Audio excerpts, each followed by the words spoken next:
Hey everybody, welcome back to the channel. I know it's been a really long time and I apologize, but I am back and I'm gonna go over all the changes that we've made here, as well as all the changes that we've made up north in our off-grid cabin. Everything has come a long way and there's been a lot of changes.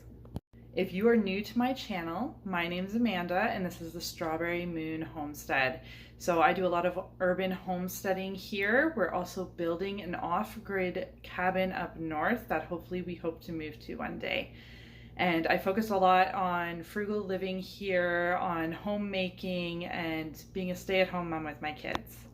Today I have some grapes and some gooseberries that were picked from our yard here, and we're gonna make some jam together. So not a lot of people know what to do with gooseberries. They're native around here. They grow in abundance.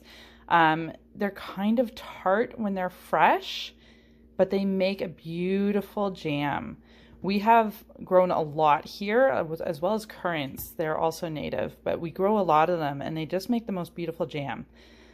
So because these guys also come with like 2 stems on them, I'm going to boil them down and then I'm going to put them through a food mill.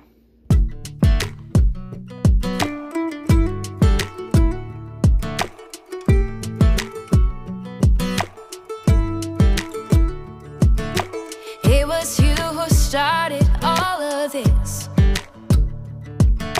promising me more with every kiss. Said all you wanted was me, and you're always thinking of me. You told me that you... All right, so this recipe calls for 8 cups of berries, but because I had a bunch more, I am doing 1.5 of this. So I'm doing 12 cups. So I'm just gonna start them off by putting in 1/2 cup of water. It will just help to steam them down. I'm gonna bring them to a boil, give them a little smash, and then put them through the food mill. All right, these have been simmering for a little bit. I'm just gonna take them out and throw them through the food mill so I can get rid of all of those little stems. Okay, so I've got my food mill and now I'm just gonna put my berries through it. Love me. You told me that you love me, but if you love someone, you don't tell them every now and then. If you love someone, you ain't lying about where you've been. You don't leave them hanging out like clothes on a line. Only come around on your sweet time. I'll tell you right now, that ain't how it's done. If you love someone, yeah. If you love someone, I don't think that you know what you want.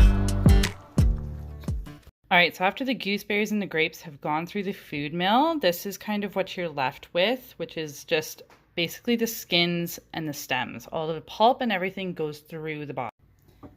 You can see on the underside here that this is all the pulp from the berries coming through, and that's what's going to make the jam. So I just scrape that off into the bowl.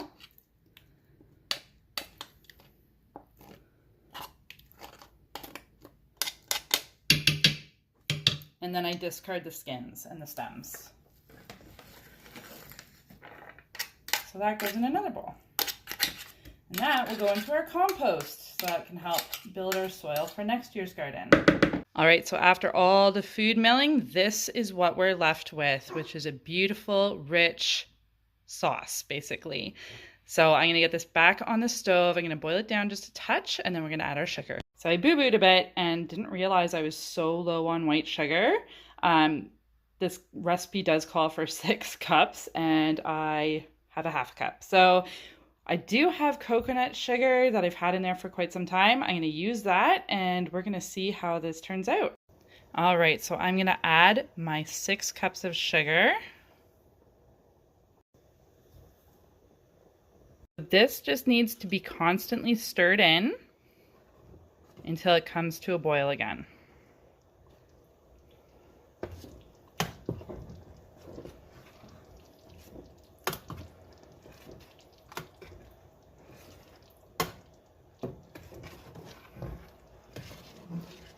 So my recipe doesn't call for pectin, but I feel like I'm going to put some in anyways, just to make sure that it sets, because I don't always have the best of luck with that. Okay, so I'm just putting my 1 package of pectin in. Now, gooseberries and grapes are both very naturally high in pectin, so it should be fine, but I do like to just, I've done grape jelly before without pectin and it's not turned out, so this should help. Just gonna stir it in now.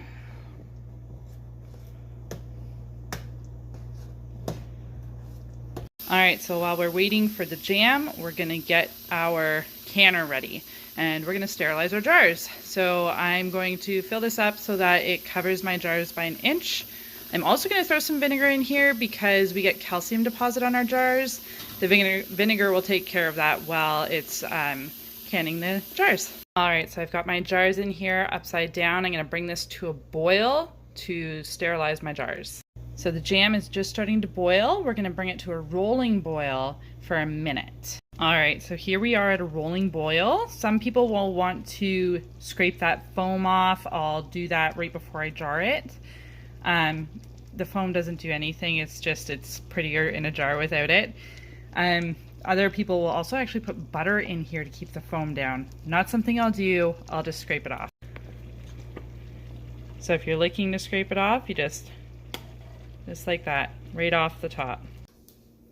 All right, so I've got my jam ready and I've got my jars ready. So we're gonna get them jarred and get them in the canner.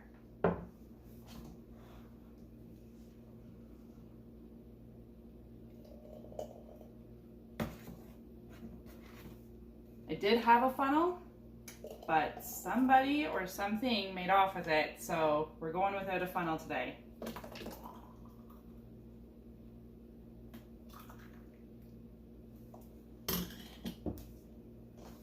Warm.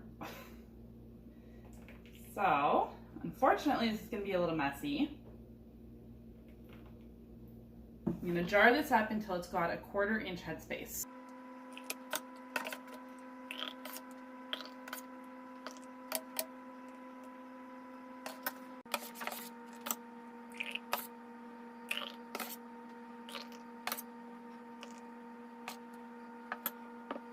Okay, so you're going to want to make sure, especially if you're not using a funnel, that you're going to wipe the lids off. You're also going to check them to make sure there's no chips or cracks. You want to always inspect the things you're working with to make sure that they're not going to like explode in the can or anything like that.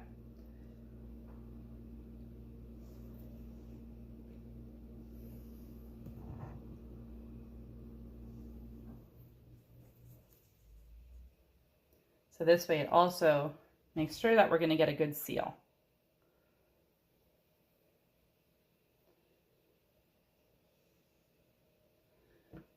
Okay, I've had my lids soaking in warm water, and now we're just going to put them on.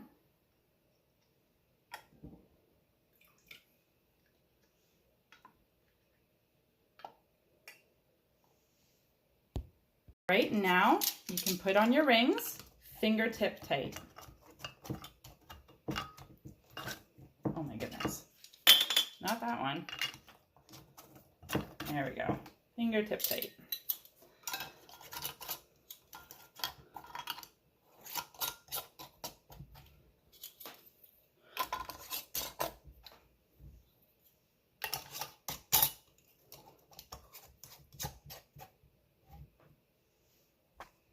Time to get these guys in the canner.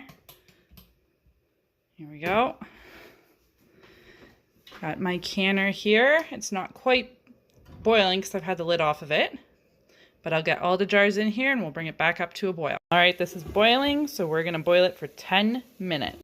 You also have to account for your altitude. All right, at the end of your 10 minutes, you're just gonna wanna turn your stove off and leave it there for at least 5 minutes. Do not take the lid off. Do not take your jars out, because if you do that, the jam could seep out and it would ruin your seal. So for now, I just leave them in there until they cool down a bit, at least 5 minutes before taking them out. All right, these guys have been sitting for a while now, so I'm gonna get them out of the canner.